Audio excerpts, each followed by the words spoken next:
ഇന്നത്തെ സിനിമാ വാർത്തകളിലേക്ക് ഒരുക്കും സ്വാഗതം. അടുത്ത മാസം ഓഗസ്റ്റ് 14 തിയേറ്ററുകളിലേക്ക് എത്തുന്ന തമിഴിലെ എന്നല്ല ഇന്ത്യൻ സിനിമയിലെ തന്നെ വലിയ സിനിമകളിലൊന്നാണല്ലോ കൂലി. രജനികാന്തിന്റെ നായകനാക്കി ലോകേഷ് സംവിധാനം ചെയ്ത് വലിയ താരനിര ഭാഗമായ സിനിമയുടെ കേരള റൈറ്റ്സിനെ കുറിച്ചുള്ള ഏറ്റവും പുതിയ റിപ്പോർട്ടുകൾ പുറത്തുവരുമ്പോൾ ഒരു സമയത്ത് സിനിമയുടെ പ്രൊഡ്യൂസേഴ്സ് കേരളത്തിലെ തിയേറ്റർ വിതരണക്കാരോട് ആവശ്യപ്പെട്ടത് 20 കോടിയോളം രൂപയായിരുന്നല്ലോ. പിന്നീട് അത് കുറച്ച് 16 കോടി വരെ എത്തിയിരുന്നു സിനിമയുടെ നിർമ്മാതാക്കൾ. ഇപ്പോഴത്തെ നമ്മുടെ കേരളത്തിലെ വിതരണക്കാർ ഓഫർ ചെയ്യുന്ന മുന്നോട്ട് വയ്ക്കുന്ന സിനിമയുടെ നിർമ്മാതാക്കൾക്ക് മുന്നിലുള്ള തുക 12 കോടിയാണ്.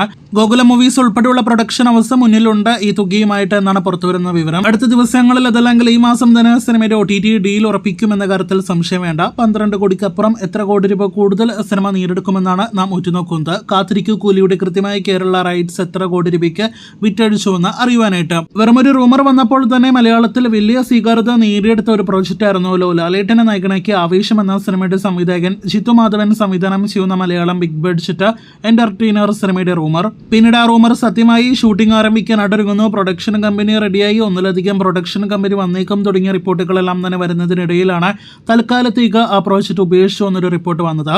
ഇപ്പോഴും തൽക്കാലത്തേക്ക് ഉപേക്ഷിച്ചു എന്ന് തന്നെയാണ് നമുക്ക് ലഭ്യമായിരിക്കുന്ന റിപ്പോർട്ട്. ലാലേട്ടന്റെ അടുത്ത വലിയ സിനിമയായിട്ട് വരേണ്ടിരുന്ന ഈ ജിത്തുമാധവൻ സിനിമ ഉപേക്ഷിക്കാനുള്ള പ്രധാനപ്പെട്ട കാരണത്തെക്കുറിച്ചുള്ള റിപ്പോർട്ടുകൾ പുറത്തു വരുമ്പോൾ 200-ലധികം ഷൂട്ടിംഗ് ഡേയ്സ് സിനിമയ്ക്ക് ഉണ്ടായിരുന്നു എന്നൊരു റിപ്പോർട്ടാണ് വന്നിരിക്കുന്നത്.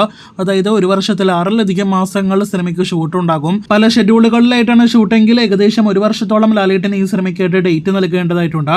അപ്പോൾ അത്രയും കാലയളവ് മറ്റൊരു സിനിമയും ചെയ്യാതെ ഈ സിനിമയ്ക്ക് വേണ്ടി മാത്രം കൊടുക്കുക എന്നത് തികച്ചും ലാലേട്ടനെ പോലെ ഒരു വലിയ താരത്തിനെ സംബന്ധിച്ച് പലതവണ ആലോചിക്കേണ്ട ഒന്നാണ്. അങ്ങനെ ഒരു തീരുമാനത്തിനൊടുവിലാണ് ഈ ഒരു സിനിമ തൽക്കാലത്തേക്ക് ഉപേക്ഷിച്ചു എന്നൊരു റിപ്പോർട്ട് വന്നിരിക്കുന്നത്. ഇനി ഭാവിയിൽ ജിത്തു മാധവൻ സിനിമ വരുമോ അതല്ലെങ്കിൽ ഈ പ്രോജക്റ്റ് തന്നെ പിന്നെയും ഓണാകുമോ എന്നൊക്കെ അറിയാനായിട്ട് നമുക്ക് കാത്തിരിക്കാം. കാത്തിരിക്കൂ കൂടുതൽ സിനിമാ വാർത്തകൾക്ക്.